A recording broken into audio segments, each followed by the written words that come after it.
ever heard of Mike's Murder?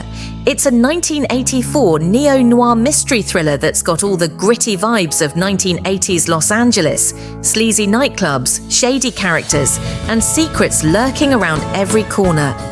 Written, directed, and produced by James Bridges, the film digs into fleeting relationships, LA's drug culture, and all the hidden dangers of city life. At the centre is Debra Winger playing Betty Parrish, a shy bank teller who gets caught up in a dangerous game after her sometimes lover is killed. When the movie hit theatres, it kind of flopped, critics didn't love it, and audiences mostly stayed away.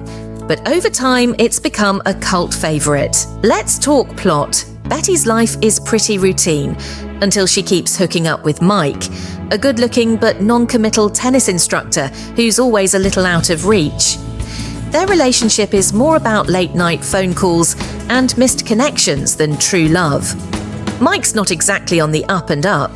Besides tennis, he messes around with small-time drug deals and maybe hustling on the side, relying on wealthy friends to bail him out, like a rock producer named Philip.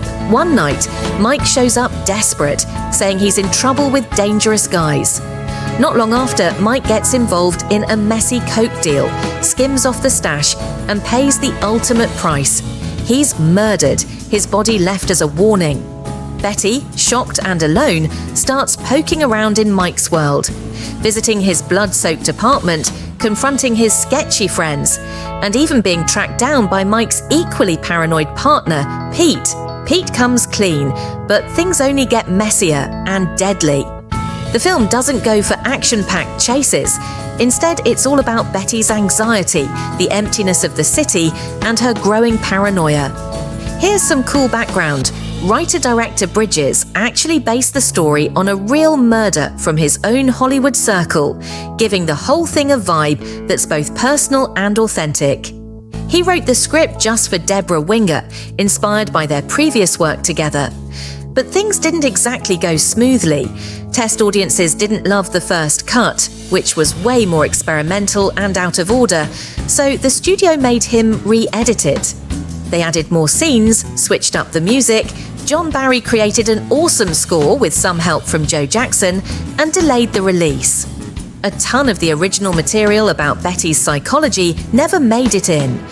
Mike's Murder also stands out for how it handled queer subcultures in Hollywood. Bridges was quietly open himself and did his best to portray that world honestly, even if he had to tone it down for 1980s studio standards. So, how did it do? It barely made $1 million, got pulled from theatres fast, and popped up again only in a few college towns and random screenings.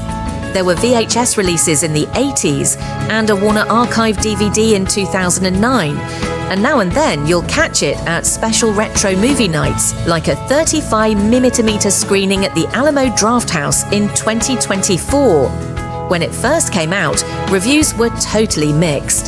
Some critics liked the mood, others thought it was too slow or lost its way thanks to all the editing.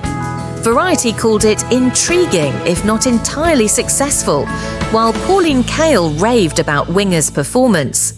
Honestly, if you're into moody 80s noir like Body Heat or Cruising, Mike's Murder is worth tracking down for the retro LA vibes and the sense of haunting mystery.